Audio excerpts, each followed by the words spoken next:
মানুষ জনজীবন তো কষ্ট, হাত পা ভাঙছে, ছেলে ফেলে স্কুলে আসা যাওয়া খুব কষ্ট করে গেছে।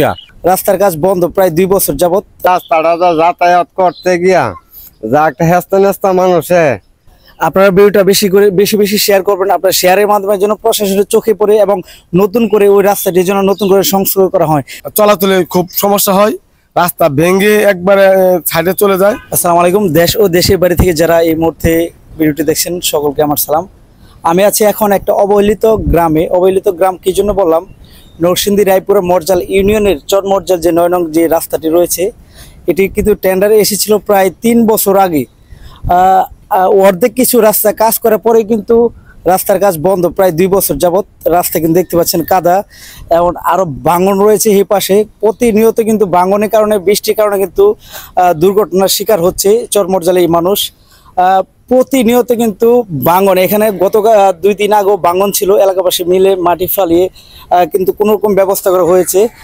এখানে কিন্তু একটা চলতি রাস্তা, রায়পুরা বাস স্ট্যান্ড, রায়পুরা বাজার থেকে কিন্তু মরজাল বাস স্ট্যান্ড পর্যন্ত যে রাস্তা রয়েছে তার মেইন রোডের সাথে কিন্তু এই রাস্তাটি রয়েছে। প্রতিনিয়ত একটা চলতি রাস্তার, এই রাস্তার ভিতরে কিন্তু private car, auto rickshaw, CNG কিন্তু প্রতিদিন যাতায়াত করে। এলাকাবাসী কিন্তু ভোগান্তির সৃষ্টি হচ্ছে। এলাকাবাসী এখানে আছে, আমরা এলাকাবাসী কিছু বক্তব্য জানবো তাদের ভোগান্তির কি অবস্থা। এই রাস্তার বিষয়ে কিছু বলেন। আসসালামু আলাইকুম। আসলে আমাদের এই রাস্তাটা গ্রাম প্রধান রাস্তা, একটা ঐতিহ্যবাহী রাস্তা।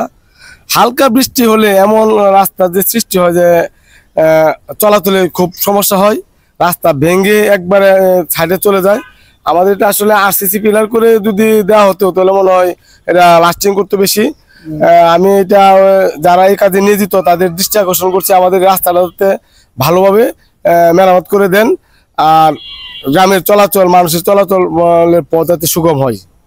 আপনারা ভিডিওটা বেশি বেশি শেয়ার করবেন। আপনার শেয়ারের মাধ্যমে যেন প্রশাসনের চোখে পড়ে এবং নতুন করে ওই রাস্তাটির জন্য নতুন করে সংস্কার করা হয়। কারণ রাস্তাটি কিন্তু টেন্ডার 3 বছর আগে হয়েছে, কিছুদিন কাজ হওয়ার পরে কিন্তু আবার বন্ধ। কবে এই রাস্তা হবে, এলাকাবাসী ভোগান্তি কবে শেষ হবে, এলাকাবাসী কিন্তু এখনো এটা জানে না। আমরা আরেক এলাকাবাসীর সাথে কথা বলে জানতে পারবো তাদের এই রাস্তার ভোগান্তি সম্পর্কে। আপনি বলেন, এই যে রাস্তা হচ্ছে না 2 বছর বন্ধ, তো কি যাতায়াতের সমস্যা হচ্ছে কিনা? আমরা জনগণের পাবলিকের এই রাস্তাটা যাতায়াত করতে গিয়া যা একটা হেস্তা নেস্তা মানুষে, এটা বলার বাইরে। আর আমরা কি কমু কইবার কিন্তু ইয়া নাই।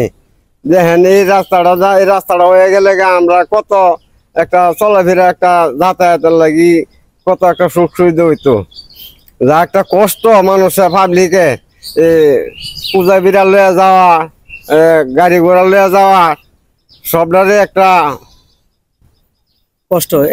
এলাকাবাসীর কষ্ট শুনতে পেয়েছি আমরা কিন্তু গত কয়েকদিন আগেও কিন্তু এই যে আমার সামনে যে রাস্তাটা রয়েছে, ভাঙন লেগে কিন্তু এই এলাকাবাসীর যে রাস্তাটা কিন্তু যাতায়াত বন্ধ হয়ে যায়। যাতায়াত বন্ধ বলতে গাড়ি দিয়ে কিন্তু আর যেতে পারছে না। তারপর কিন্তু বালু টালু ফেলে এলাকাবাসী কোনো মতো রাস্তা করে, কয়েকদিন পর বৃষ্টি আসলে কিন্তু এরকম রাস্তা ভাঙন হয়ে যায়, যাতায়াত কিন্তু বন্ধ হয়ে যায়।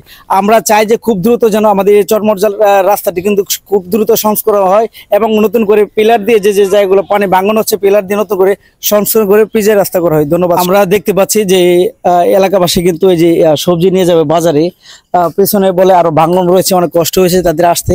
এই ব্যাপারে আমরা এলাকার মতিদাতা আছে, ওনার কাছ থেকে ওনার ভোগান্তির কিছু কথা এলাকার জানতে যাব। বিসমিল্লাহির রহমানির রহিম। এই রাস্তা বেহাল, আর আজ থেকে 2 বছর ধরে বস কাইতে উঠছে। মানুষ জনজীবন তো কষ্ট, হাত পা ভাঙছে, ছেলে ফেলে স্কুলে আসা যাওয়া খুব কষ্ট করে গেছে। এখন আমরা নজরবন্দি আছি, মালামাল দেয়া, শনিবার বুধবারে মাল কিনা বেচা আমরা খুব কঠিন হয়ে দাঁড়াইছে। অবিলম্বে সরকারের কাছে আবেদন জানাইলাম এই রাস্তা মেরামত করার জন্য। খুদা হাফেজ, আল্লাহ হাফেজ, জিন্দাবাদ। ধন্যবাদ।